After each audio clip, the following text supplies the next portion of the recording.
Tom had managed to wriggle out of Jackie's grasp, much to her annoyance, as he had gone to fetch his backpack, dragging it over and getting out the phone. Just for fun, he snapped a picture of Jackalope as she stared at him annoyedly, still leaning up against Jarex's side. Looking at the picture, he tentatively swiped right to one of the few he had taken of Heistel, as the others were walking around. He quickly swiped back to Jackalope.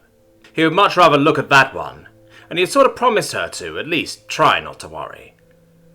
"If you would mind getting out of my armpit, then I can do a little better," Jarex let out lazily, raising his head off the stone floor.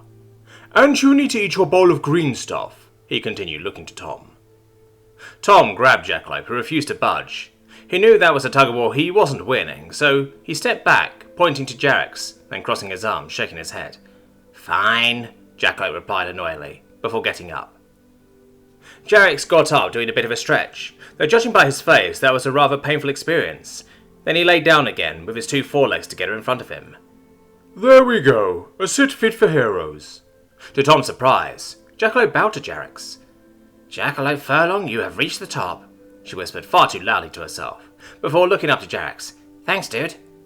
She went over and laid down in the crevasse between Jarex's forelegs, leaning up against his chest. Tom had to admit, it looked rather comfortable. "Is this, like, a big deal?" Tom questioned, grabbing the bowl before looking up to the dragon.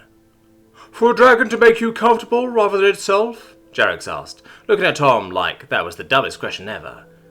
Didn't think of that, Tom had to admit, before he held up the phone, stepping back to take another picture. Smile for the camera. Jarex did his best to put on a smile, though the result ended up looking more like a very scary reptilian golden retriever. God damn it, that's hilarious. Tom chuckled at the strange sight. The smile on Jarex faded as his ears lay flat against his neck, looking rather offended.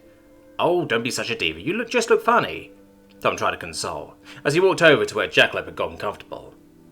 They had been instructed to sit back and relax, and so that was what they were going to do. Tom took out the phone and started going through pictures. Jackalope craned her head over his shoulder, following along. "Is that your home? Looks big," she questioned, as he was scrolling through. He brought out the notepad to scribble something down. "No, that is a hotel, like a big tavern." Tom also spoke out loud so Jarex could hear, holding up the phone for the dragon to see. "Looks nice. How big is your house?" the dragon answered, apparently having forgiven being made fun of. "Not big," Tom answered, as he started going through pictures. "Wait, what's that?" Jackalope questioned, as he passed a picture with some parked cars. Tom got out the pad again. "Driving machines." "But you could fly at home, right?" she responded, clearly not understanding. "That's expensive and difficult. Driving is easier." "But, okay, sounds slow and boring, though the quad bike was great fun." Tom just smiled. She had another thing coming on that front. He did eventually find one of his house. "Huh, it's so small, but it's not in a city, right? How many do you live there?" Tom was fairly sure that had been discussed already, but this was Jackalope. "It's the countryside. Yes, just me," he wrote down. "Damn, okay. Jarex, look at this." The dragon craned his head to look down at them again, as Tom held up the phone. "He's the lord of the world's smallest keep." "Not to be rude, but it doesn't look very dragon-friendly. How would you even defend that?" "You could fit in the barn, I think. Would need to get creative with feeding you, though. But we don't need to defend our homes. There's nothing around to threaten them. Well, short of other humans, but unless you want to stop an invading army by yourself, there really isn't much point." "That sounds quite nice, actually," Jarex admitted. "Yeah, not a hard idea to sell around here right now," Tom thought to himself, trying not to think about yesterday. "Yes, it's very peaceful. Now, what was this about cars being boring?" Tom switched to looking for some of the video clips he had put in his phone way back when. "Oh, that's better," he mused to himself, as he got out the notepad again. "This is a race with cars called NASCAR, big oval track," he wrote down for Jackalope, trying his best to write NASCAR with draconic runes. "So they bumble along like your four-wheel thing in a weird circle?" Jackalope questioned, as the array of colourful cars poured out into the track. "What the—" "What is that noise?" Jarex questioned, trying to get a look. Jackalope completely enamoured by what she was seeing. "The sound of screaming engines fighting to win," Tom replied, as he let Jackalope watch. "Shit, they're going fast!" Jackalope exclaimed, after a shot of the cars going past. "Wait, did you have one of these?" Tom put the phone on her thigh so Jarex could watch for a bit, as he scribbled away. "Sure, not that fast, though still faster than you." Tom felt a finger claw push slightly into his back. "Careful now," You might fall off the next time you can't get anywhere yourself, Mr. Faster Than Me, she replied in a painful voice. Tom just giggled as she took the claw away. I want one, though. That looks like great fun. Sure you do. Give me a few decades, it might happen, Tom noted down. Really? Jackalope let out excitedly. Anything for my little jackalope. The finger claw came back for that one, pressing a little harder. I'm not the little one here. Whose lap are you in right now? She questioned with a snicker. Jarex's, Tom wrote down. The dragon let out a chuckle as Jackalope looked up at him. I need to get used to that, she admitted, before looking back down to the phone. Wow, what just happened? She exclaimed, as the clip cut to the obligatory crash fire and debris everywhere. Are they okay? She questioned, clearly alarmed. I think so. Cars built tough, crash all the time, Tom wrote down. Jackalope didn't look entirely convinced, especially after the clip just cut to more racing, and eventually another accident, which caused her to flinch again as the car hit the wall. This time, though, the driver got out and probably proceeded to run around with his arms in the air. That did come down a fair bit, even cheering for the guy as he jumped up onto the car. Tom had heard a few stories about accidents from the Dragonets thus far, none of them very pretty. Hell, he had even been in 2, technically, so he could understand her concern. He showed them a bit more racing, even if he was a little sad he didn't have any monster trucks in his phone. That would have been awesome. Eventually he stumbled across a clip of Blue Angel's airshow he had saved. Oh, this should be good, he thought to himself, as he scribbled on the notepad. Jet fighters showing off. That certainly got Jackalope's attention. Jarek's also trying hard to see what was on the screen. Hey, they're blue. They look fucking cool. Oh, that's a lot of smoke. Are they going to do something, or are they just sitting there? Tom didn't respond, instead letting the video play, as the angels trundled along the runway. Jackalope apparently decided to take up the role of commentator for Jarek's. No, wait, they're rolling slowly along. Is that what they do? Oh no, now they are moving faster down a very big piece of... What is that, and the fuck? Okay, I guess they are flying now. What the fuck, how can they do that? Jackalope let out, as the F-18 pulled into a vertical climb, afterburners lit. Tom didn't answer, just giggling to himself. Jackalope didn't even seem to mind taking the phone to look more closely. Oh look, they're flying in formation. It's a bit loose though, but damn they're fast.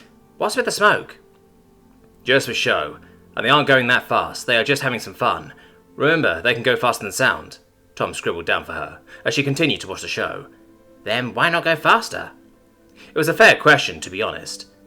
Because of the boom of breaking the sound barrier. They aren't allowed to do it, net people. Okay, Jackalope replied, clearly not sure what to say to that. Jarex was just looking down at the two of them, rather annoyed. Tom took Jackalope's hand and held up the phone for the dragon to see, as the angels were performing an inverted loop. I can't do that, Jarex admitted, sounding a tad sad. I can't even dive that fast, and they are climbing. They are quite something, Tom responded, looking up at the dragon who was staring in awe. His eyesight must be pretty damn good too, judging by how far away from the tiny screen his head was. Not that Tom had any idea how dragon eyes worked. That is what defends our sky back home. They fly faster than sound, they can see you and kill you, even beyond the horizon, and turn so hard the pilots pass out. Jarex looked at Tom with a face that indicated he had quite a few questions. Oh look, opposing passes, Jackalope went excitedly, as the angels continued to show off. We've got flyers incoming. Looks like the others are back, a wounded guard shouted weakly into the hall. He appeared to have had both his wings broken in addition to a nasty face wound that had most of his head bandaged up. Looking from his current position, Tom felt quite bad that he wasn't helping out, while that guy had probably been standing guard up in the tower. The hair count fits? Tom questioned, as he started to squirm free of Jackalope, but she relented this time though, as Tom turned off the phone. Though she did let out a rather annoyed grunt at that. Yup, they are all there and 2 extra, came the reply. Lothar must be flying himself then, Tom stated, getting up and walking over to his clothes.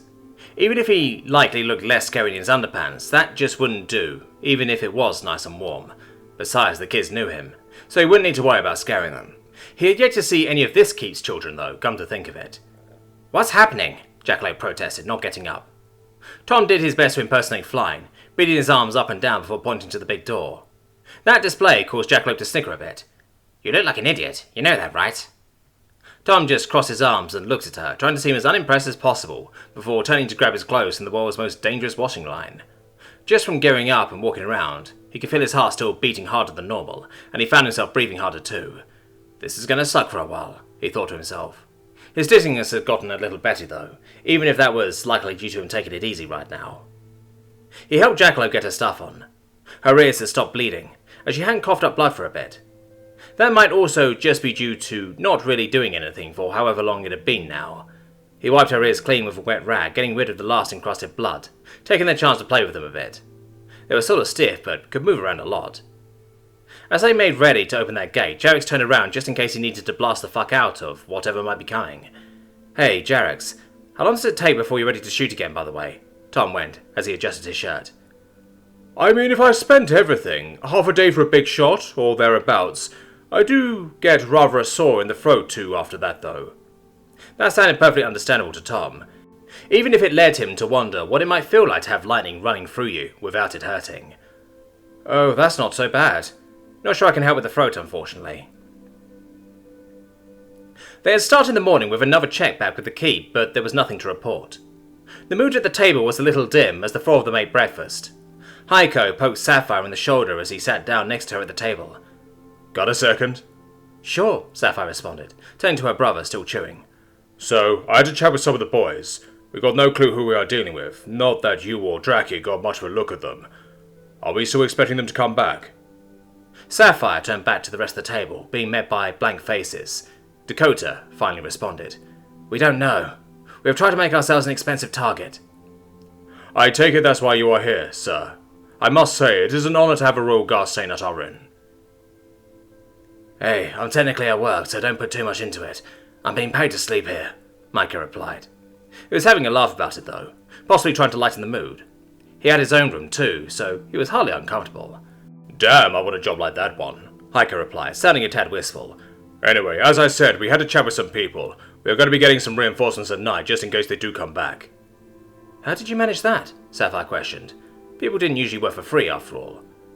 We stick together around here. If those bosses can bully one place, then why not the others? It's not going to be much more than a few guys and girls to help scare them off. Sapphire looked back to the table, as they all nodded in approval, some smiles spreading. I guess we are going to turn this place into a keep then, Balathon joked. Then we just need to worry about you not getting killed coming and going, Micah continued, still sounding light-hearted. Dakota's slight smile vanished at that thought. Would they shoot us in the street, do you think? She questioned, switching her gaze around the table. I mean, maybe, Micah reluctantly admitted after a bit. What about at Tink's workshop? That is hardly well defended. It is a guild hall, but other than that, no, not really, Micah replied, clearly starting to ponder the situation. Are we really that sure they're going to try and kill you, and in broad daylight? I mean, really? There was a bit of silence following that. Are we being paranoid here? Sapphire thought to herself. What would it even cost to hire someone to try and kill them in the street? Also, there was quite the difference between a mercenary group and an assassin. Don't you think they are just trying to scare us into backing down? You know, a show of force? She asked, looking at her brother. I mean, I sure hope so. They might also try and beat you up, but I'm guessing that isn't going to end without bloodshed, he replied, looking at the assortment of weapons they all carried. Right, so we keep on going about our business during the day, make damn sure we aren't followed anymore, then we make sure to be back here early every day with a knife under our pillow. Is that the plan? Sapphire asked. Well, we can't just stay here. We have way too much to do. Another day with Tink, and he will hopefully be able to keep himself busy without killing himself. Saph, you're going to need to tell me what the fuck it is you are doing at that place sometime, Heiko went, giving Sapphire a friendly nudge to the shoulder. I might just keep that a surprise for you, she replied, hitting back a little harder. Oh, by the way, what was the price on the window? Dakota asked as Heiko got up to go actually do his job for a bit. Don't know, actually. You want a receipt for it? Yes, please, I'm going to pay for that, Dakota responded, to Sapphire's surprise.